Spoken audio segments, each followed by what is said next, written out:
안녕하세요. IM투자증권의 김동석 이사입니다. 또 한 주가 시작이 되죠. 이번 주가 굉장히 중요한 것은 20일 통화정책회의가 있고 FOMC 회의가 있죠. 이번 주가 시장에 상당히 큰 이슈로 작용할 수 있는 상황이다라고 봐야 될 것 같습니다. 20일 얘기를 한다면 지금 시장에서는 금리 인하 가능성 무지하게 제기되고 있죠. 프랑스 사회당에서는 한 컨퍼런스를 위해서 준비했던 내용 중에서 독일 메르켈 총리를 이기주의자다라는 얘기를 했죠. 그것 때문에 지금 독일이 난리가 났는데요. 사실 그럴 수밖에 없는 게 지금 유로존에서 스페인도 마찬가지고 이탈리아도 마찬가지고 긴축이 없습니다. 긴축이 없다고 얘기를 하죠. 스페인은 긴축 시한을 2년 연장을 했고요. 지금 포르투갈이나 아일랜드는 긴축 시한을 7년으로 늘리려는 그런 상황이 있죠. 이런 상황에서 금리 인하라든가 은행 동맹하는 데 있어서 보증을 동맹하는 거 이런 걸 반대한다는 것 자체가 말이 안 된다라는 것이 시장의 분위기로 형성되고 있습니다.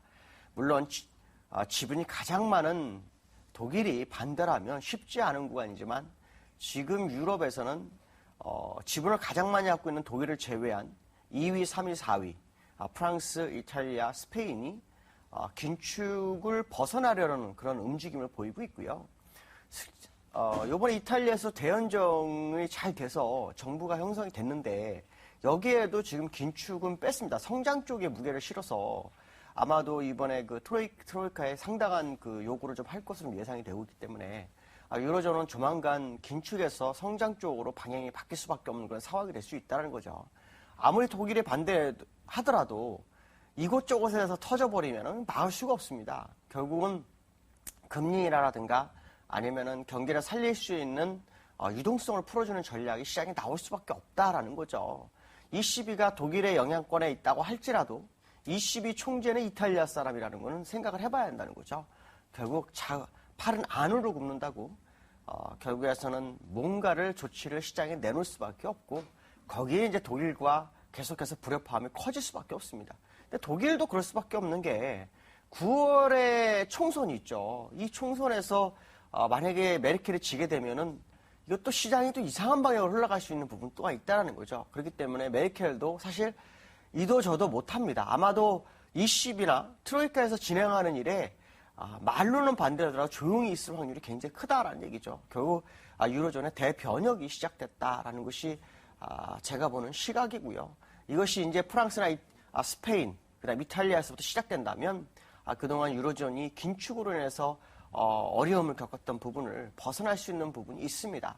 실제로 그 긴축의 가장 그 논리적 이론이 됐던 로커포의 재정시대의 성장이 오류가 생겼다고 하죠. 그 오류에는 부채가 많을수록 성장이 없어야 된다라고 했는데 오히려 부채가 많은데 성장이 되고 있죠.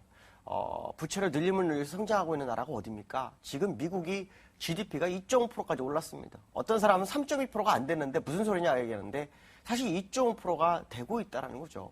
2.5%가 된다는 것을 왜 생각할 수 있냐면 얼마 전까지만 해도 마이너스로 가네 할 때가 엊그제입니다. 그만큼 로커프의 부채시대 성장이라는 논리는 좀 달려져 가고 있다라는 얘기죠. 그 얘기는 결국 폴 크루그먼이 얘기했던 양쪽 하나 쪽으로 시장이 바뀔 수 있다는 거고 그것이 시장에는 상당한 어떤 주가의 상승이라든가 경제 성장을 이끌 수 있는 부분 또한 있다라고 생각해야 될 것 같습니다. 자, 그 다음에 미국이죠. 미국은 지난주에 소비자 심리지수가 76.6인가 나왔는데 시장 예상치보다는 높게 나왔고 4개월 내 최저치가 나오는 그런 상황이었고요. 그 다음에 경제 성장률도 약 한 2.6 정도 나왔지만 시즌은 3.2 정도를 예상했었죠. 그래서 이 부분을 본다면 약간 뒤처지는 감이 있지만 그래도 몇 6개월 전에 비하면 엄청나게 좋아진 상황이 아닌가 이렇게 봐야 될 것 같습니다. 그래도 일각에서는 또 이런 얘기가 있습니다. 금이 1온스당 1만 불까지 가겠 거다라는 얘기도 있습니다. 소시에테 제네럴의 전략가가 한 얘기인데요. 하이퍼 인플레이션이 오게 되고 그리고 금값이 엄청나게 상승할 것이고 S&P가 70%가 하락해서 450까지 빠질 거다라는 얘기를 하고 있죠. 근데 사실 하이퍼 인플레이션이 와서 시장이 문제가 되면 당연히 그러겠죠. 문제는 하이퍼 인플레이션이 언제 올 것이냐는 겁니다. 아직 멀었다는 얘기죠. 멀리 있는 얘기를 미리 걱정해서 시장에서 도망갈 이유는 전혀 없다라고 판단하기 때문에 그 얘기가 나중에 와서 맞을지라도 지금은 걱정하지 말아야 되고 오히려 주가 상승에 베팅을 해보는 게 더 맞다라고 판단하고 있습니다. 지난주 금요일 날 일본에서 BOJ 총지 그러다가 일본의 인플레이션이 2.2%까지 가는데 2015년이면 될 거라고 하죠. 말도 안 되는 얘기죠. 왜 말이 안 되냐면 미국이 2008년부터 돈을 풀기 시작해갖고 6년 만에 인플레이션이 1.5%입니다. 근데 어떻게 감히 마이너스가 2% 갑니까? 그 당시에도 미국이 인플레이션은 1.5는 유지하고 있었습니다. 그러니까 이게 말이 안 되는 거죠. 제가 볼 때는 더 이상 양적 완화를 내놓을 수 없기 때문에 시장의 기대치를 부응하는 립서비스 확률이 굉장히 높다라고 보시는 게 맞죠. 결국에 와서 2015년도에 인플레이션이 2% 안 된다면 일본장은 초토화될 수 있습니다. 특히 엔저를 용인했는데도 불구하고 더 이상 가지 못하고 있죠. 기술적으로도 갈 수가 없습니다. 거기 가려면 최소한 92엔대나 90엔대를 깨고서 올라가야지 상승 이격이 생기는 게 맞거든요. 바로 뚫을 수도 있겠죠. 그러나 상승 각도가 높으면 바로는 뚫지 못하는 경우가 열에 8 정도 되기 때문에 쉽지 않은 상황이다라고 보시면 될 것 같고요. 자, 그 다음에 우리나라에 대해 얘기를 해봐야 되겠죠. 일단 지정학적 리스크, 지금 문제가 되는 건 북한인데요. 우리나라 정부에서 일단 개성공단에 잔류 인력을 철수시켰죠. 제가 볼 때는 잘한 겁니다. 왜 그러냐면 질질질 끌려다니면 얘기가 안 됩니다. 적어도 우리가 얘기할 수 있는 건덕지를 만들어 놓고 협상이 돼야 되죠. 계속해서 북한이 행하는 행위에 밀려나가지고 나중에 대화를 해주기를 바라는 그런 상황이 있어서는 안 된다라고 봅니다. 결국에는 제가 볼 때는 좋은 결과가 언젠가는 있을 것이다라고 판단하고 있고요. 그것이 이제 시장에 영향을 줄 것이냐 제한적이라고 봅니다. 어차피 벌어질 일인데 그것이 시장에 무슨 영향을 있겠습니까? 그 전부터 벌써 폐쇄나 다름없는 상황이었다면 시장에는 제한적인 영향일 확률이 높다라고 봐야 될 것 같고요. 자, 국내도 이제 기준금리 인하 가능성에 대한 부분을 생각해봐야 될 것 같은데 지금 한국은행에서 김준수 총재는 금리를 정상화에 대해서 얘기를 항상 하는 분이죠. 문제는 엔저가 시장에 영향을 준다 그러면 금리를 인하 안 할 수가 없겠죠. 문제는 시기적인 문제인데 아마도 쉽지 않은 상황이 연출될 수는 있습니다. 그러나 시장에 엔저에 대한 대응책을 고심해야 된다고 생각을 하기 때문에 아마도 어떤 결과가 이번은 아니라도 다음에는 기회가 있을 수 있다라는 생각을 해야 될 것 같습니다.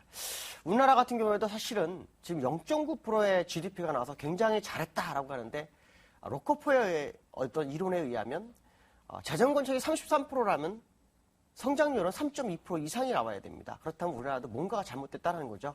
결국 재정정책과 통화정책을 같이 병행할 수밖에 없다는 것을 한 번쯤 생각해 봐야 될 것 같습니다. 자, 기술적 분석을 한번 해보도록 하죠. 자, 미국장은 견조하죠. 여전히 견조하는 움직임이 일봉상으로 계속 나오고 있는 모습이고요. 그 다음에 엔달러에 대한 부분 역시 여기 못 넘어가죠. 지난번에 제가 제시했던 차트입니다. 이걸 뚫어버리면 124엔까지 가겠죠. 그렇지만 이런 거를 일봉으로 뚫을까 안 뚫을까 고민하겠지만 주봉으로는 상승 각도가 전혀 나오지 않는다. 그 얘기는 무슨 말이냐면 여기서 이만큼 눌렀다가 92엔까지 눌렀다 가야지 됐다라고 보신다면 우리나라 수출에도 조만간 어려움을 약간 극복할 수 있는 계기가 올 수도 있다라고 해야 될 것 같고요. 영국 차트 보시면 오늘 밤에 양봉이 하나 서우면 가장 좋습니다. 그러면 추세 반전으로 주가를 완전히 끌어올릴 수 있는 계기가 생길 거고요. 자, 우리나라도 오늘 어떤 모습이 나올지 모르겠지만 외국인들의 현물 환매수가 없다면 시장이 좀 쉽지 않을 수 있습니다. 그러나 역시 기관이 시장에서 받쳐주고 있기 때문에요. 기관이 매도만 하지 않는다면 상세히 베팅해볼 필요성이 있다라고 말씀드릴 수 있습니다. 자, 또 한 주 시작입니다. 즐거운 하루 되시고 기분 좋은 하루 되시고 승리하는 하루 되시기 바라겠습니다. 여기까지 하겠습니다. 감사합니다.